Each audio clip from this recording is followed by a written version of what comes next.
الصلاة خير من النوم۔ اب سورۃ الانعام کا آخری رکوع ہے 20واں رکوع۔ ارشاد فرمایا وَهَذَا كِتَابٌ أَنزَلْنَاهُ مُبَارَكٌ، اور یہ کتاب جو ہم نے نازل کی قرآن پاک یہ مبارک ہے، بڑی برکت والی کتاب ہے۔ اس کا دیکھنا بھی بابرکت ہے، اس کا چھونا بھی بابرکت ہے، اسے پڑھنا بھی بابرکت ہے، اسے سمجھنا بھی بابرکت ہے، سمجھ کر عمل کرنا دونوں جہاں کی کامیابی کی ضمانت ہے۔ یہ وہ واحد کتاب ہے کہ جس کے چھونے پر بھی ثواب ہے، جس کے دیکھنے پر بھی ثواب ہے، اور جو سمجھ کے پڑھے، حدیث پاک میں فرمایا کہ ایک حرف کے بدلے 10 نیکیاں ملتی ہیں، اور مفسرین فرماتے ہیں یہ 10 نیکیاں ہیں بغیر سمجھے، اور اگر سمجھ کے پڑھے تو اسے ایک ایک حرف کے بدلے میں وہ نیکیاں ملیں گی جو حد و شمار سے باہر ہیں۔ فَاتَّبِعُوهُ، پھر تم اس کتاب کی پیروی کرو، وَاتَّقُوا، اور ڈرو، لَعَلَّكُمْ تُرْحَمُونَ، تاکہ تم پر رحم کیا جائے، ان تقولوا انما انزل الكتاب على طائفتين من قبلنا، یہ قرآن پاک عربوں پر اس لیے نازل کیا گیا کہ مشرکین عرب یہ نہ کہہ سکیں کہ ہم سے پہلے 2 گروہوں پر ہی کتاب نازل کی گئی، یہودی اور عیسائیوں پر۔ اگر ہم پر کتاب نازل ہوتی تو ہم ایمان لاتے۔ وَإِن كُنَّا عَن دراستہم لغافلین، اور بے شک ہم تو ان یہودیوں عیسائیوں کے پڑھنے پڑھانے سے غافل تھے، نہ تو وہ ہماری زبان میں کتابیں تھیں اور نہ کسی نے ہمیں پڑھ کر سمجھایا تھا، تو کل بروز قیامت تم یہ عذر پیش نہ کر سکو، اس لیے اے کفار مکہ تم پر یہ کتاب قرآن پاک تمہاری زبان میں نازل ہوئی۔ مفسرین بیان فرماتے ہیں کہ حضور کی آمد سے پہلے قریش مکہ یہ کہا کرتے تھے کہ یہودی اور عیسائی بڑی ہی بدبخت قوم ہے کہ ان پر اللہ نے اتنا فضل کیا، توریت اور انجیل نازل ہوئی مگر انہوں نے اس کتاب پر عمل نہیں کیا۔ اگر ہم پر یہ کتاب نازل ہوتی اور عرب کی سرزمین پر توریت یا انجیل کا نزول ہوتا تو ہم سب سے اعلیٰ قوم ہیں، ہم عمل کر کے بتاتے کہ کتاب پر کیسے عمل کرنا چاہیے۔ یہ حضور کی آمد سے پہلے انہوں نے مطلب کفار مکہ یہ کہا کرتے تھے، تو انہیں یہ بات یاد دلائی گئی کہ اب وہ کتاب آ گئی ہے، اب تم اپنے دعوے کے مطابق عمل کر کے دکھاؤ۔ او تقولوا لو انا انزل علینا الکتاب لکنا اہدی منہم، یہ وہی قول ہے جو وہ پہلے کہا کرتے تھے کہ کل بروز قیامت تم یہ نہ کہہ سکو کہ اگر ہم پر کتاب نازل ہوتی تو ضرور ہم ان یہودیوں عیسائیوں سے زیادہ ہدایت یافتہ ہوتے، تو اب کتاب آ گئی اور تمہارا عذر باقی نہ رہا۔ فقد جاءکم بینۃ من ربکم، پس بے شک تمہارے پاس تمہارے رب کی طرف سے روشن دلیل آ گئی، وہدن اور ہدایت آ گئی، ورحمۃ اور رحمت آ گئی۔ سبحان اللہ، قرآن پاک میں ہدایت بھی ہے، رحمت بھی ہے، اور یہ روشن دلیل ہے، ایسی روشن دلیل کہ جو اس پر غور کرے اس کے قلب کو بھی یہ روشن کر دیتی ہے۔ فمن اظلم ممن کذب بآیات اللہ، اس سے بڑھ کر ظالم کون کہ جو اللہ کی آیتوں کو جھٹلائے، سب سے بڑا وہ ظالم ہے۔ وصدف عنہا، اور اللہ کی آیتوں سے منہ پھیر لے، وہ سب سے بڑا ظالم ہے۔ سنجزی الذین یصرفون عن آیاتنا سوء العذاب، ان قریب ہم ان لوگوں کو سخت عذاب دیں گے جو ہماری آیتوں سے منہ پھیرتے ہیں، بما کانوا یصرفون، اس وجہ سے کہ وہ ہماری آیتوں سے منہ پھیرا کرتے تھے۔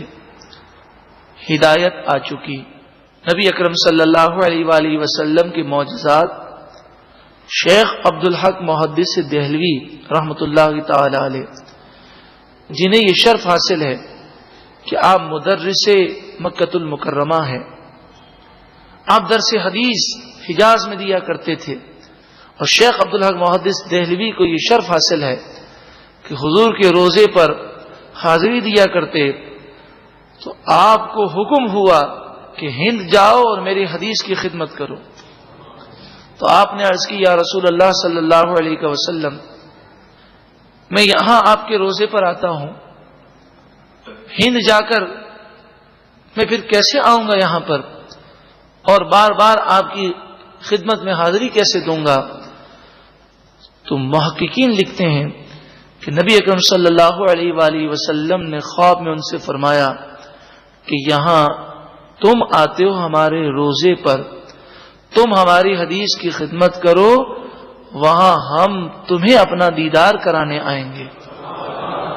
تو آپ نے 100 مرتبہ سے زائد محدثین بیان فرماتے ہیں کہ نبی اکرم صلی اللہ علیہ وآلہ وسلم کی زیارت فرمائی. بلکہ محققین کی ایک رائے تو یہ ہے کہ شیخ عبدالحق محدث دہلوی رحمت اللہ تعالی علیہ روزانہ نبی اکرم صلی اللہ علیہ وآلہ وسلم کی زیارت کیا کرتے تھے. تو آپ فرماتے ہیں کہ انبیاء کو جو جو معجزات ملے وہ تمام معجزات نبی اکرم صلی اللہ علیہ وآلہ وسلم کو عطا کیے گئے، اور اس کے علاوہ سینکڑوں نہیں، آپ کا کہنا ہے ہزاروں معجزات نبی اکرم صلی اللہ علیہ وآلہ وسلم کو دیے گئے. قرآن پاک کی ایک ایک آیت معجزہ کہ اس کا کوئی مقابلہ نہیں کر سکتا، لیکن اس کے باوجود کوئی ایمان نہ لائے، اب وہ کس چیز کا انتظار کر رہا ہے؟ کیا موت کا انتظار کر رہا ہے کہ جب ملک الموت آئیں گے تو وہ ایمان لائے گا؟ یا وہ قیامت کے آثار کا انتظار کر رہا ہے کہ جب سورج مغرب سے طلوع ہوگا اور توبہ کا دروازہ بند ہو جائے گا پھر توبہ کرے گا؟ یا وہ اللہ کے عذاب کا انتظار کر رہا ہے جب اللہ کا عذاب آئے گا تو اس وقت وہ توبہ کرے گا؟ ارشاد فرمایا ہل ینظرون، کس چیز کا وہ انتظار کرتے ہیں؟ الا ان تأتیہم الملائکہ، وہ صرف اس چیز کا انتظار کر رہے ہیں کہ موت کے فرشتے ان کے پاس آ جائیں. ذرا غور کریں، ہمیں سب پتا ہے ہم گناہ سے توبہ کر کے نیکیوں بھری زندگی کیوں نہیں اپناتے؟ اب کس چیز کا انتظار ہے؟ کہ ملک الموت نظر آئیں گے اس وقت توبہ کریں گے؟ او یاتی ربک، یا اپنے رب کے عذاب کے آنے کا انتظار کر رہے ہیں؟ او یاتی بعض آیات ربک، یا اپنے رب کی ایک خاص نشانی کے آنے کا انتظار کر رہے ہیں؟ خاص نشانی سے مراد سورج کا مغرب سے طلوع ہونا کہ جب قرب قیامت پہ توبہ کا دروازہ بند ہو جائے گا. یوم یاتی بعض آیات ربک، جس دن تمہارے رب کی کوئی نشانی آ جائے، لا ینفع نفسا ایمانھا، کسی جان کو اب ایمان لانا فائدہ نہیں دیتا. لم تکن آمنت من قبل، وہ جان جو اس سے پہلے ایمان نہ لائی تھی، اب فرشتوں کو دیکھ کر ملک الموت کو دیکھ کر وہ توبہ کرے ایمان لائے تو اس کا ایمان قبول نہ ہوگا. او کسبت فی ایمانھا خیرا، یا مسلمان ہو مگر ایمان لانے کے بعد گناہ ہی گناہ کیے ہوں، تو فرمایا اب اس کی توبہ قبول نہ ہوگی ایسے شخص کی جس نے ایمان کی حالت میں کوئی نیکی نہ کمائی. اب نیک بننا چاہے تو ملک الموت کو دیکھ کر وہ توبہ کرے تو اس کی توبہ مقبول نہیں ہے.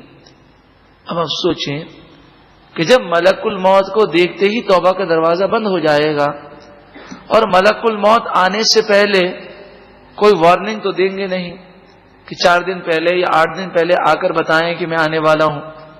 اچانک آتے ہیں. بعض لوگ محفل میں بیٹھے ہوتے ہیں، ہمیں نہیں پتا ہوتا اس کے سامنے ملک الموت آئے ہوئے ہوتے ہیں.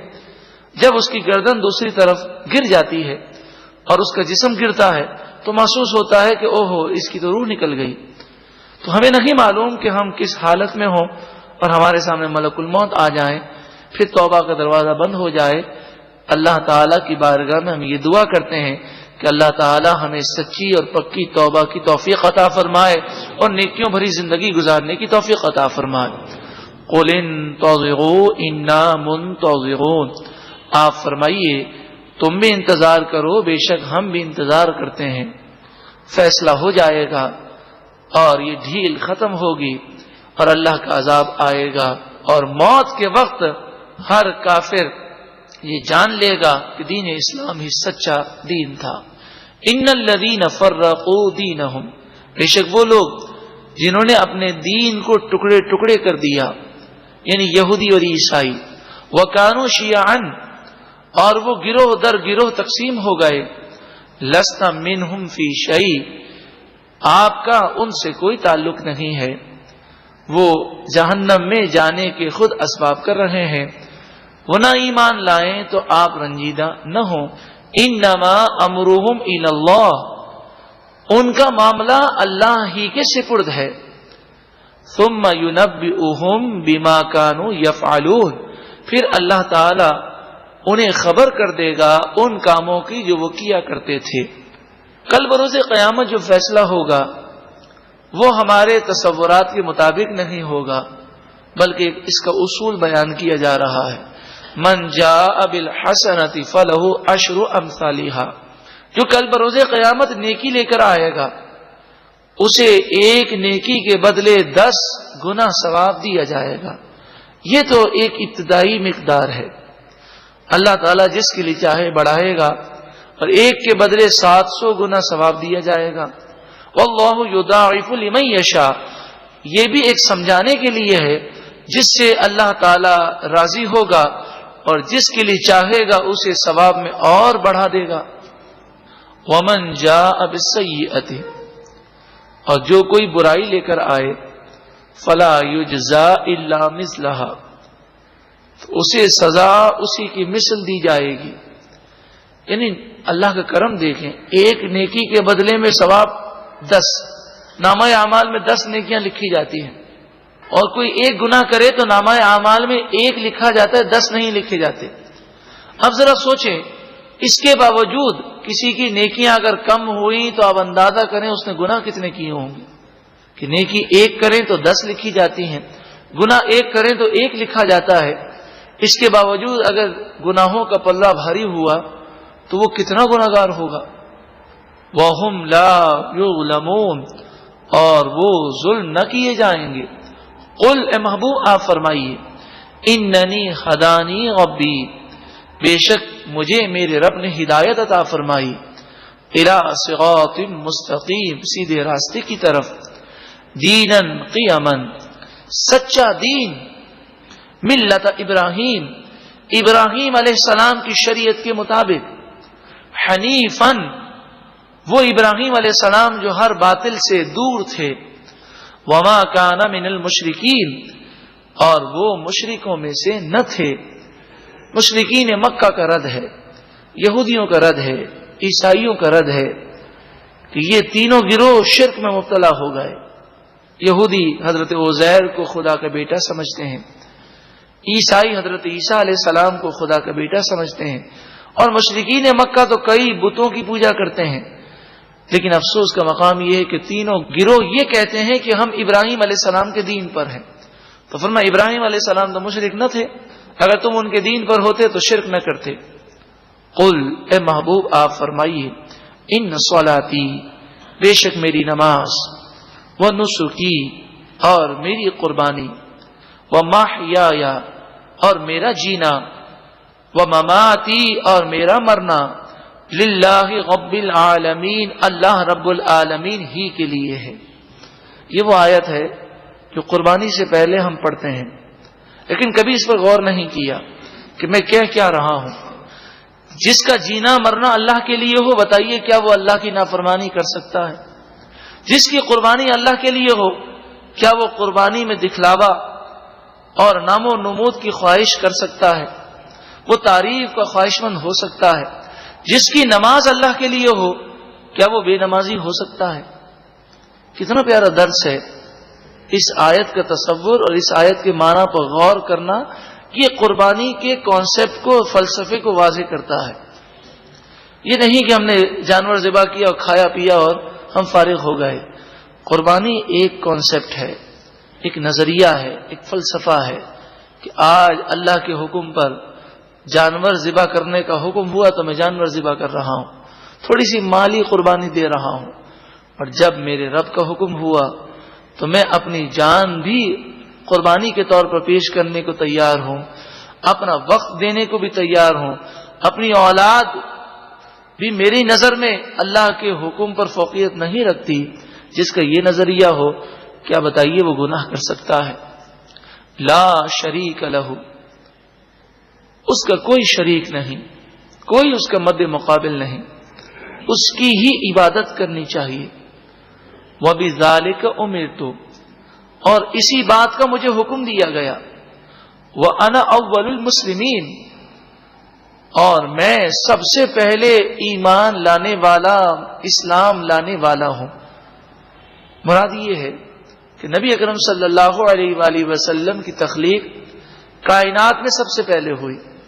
حدیث صحیح جو امام بخاری علیہ رحمہ کے استاد محترم نے اس حدیث کو روایت کیا مصنف ابن عبد الرزاق میں، تو آپ نے واضح طور پر اس حدیث پاک میں لکھا کہ نبی اکرم صلی اللہ علیہ وآلہ وسلم نے فرمایا، سب سے پہلے اللہ تعالی نے میرے نور کو پیدا فرمایا۔ تو ساری کائنات زمین و آسمان بعد میں بنے ہیں، اس لیے نبی اکرم صلی اللہ علیہ وآلہ وسلم سب سے پہلے اللہ کی معرفت حاصل کرنے والے ہیں۔ قل، اے محبوب آپ فرمائیے، اغیر اللہ ابغی ربا، کیا میں اللہ کو چھوڑ کر کوئی اور رب تلاش کروں؟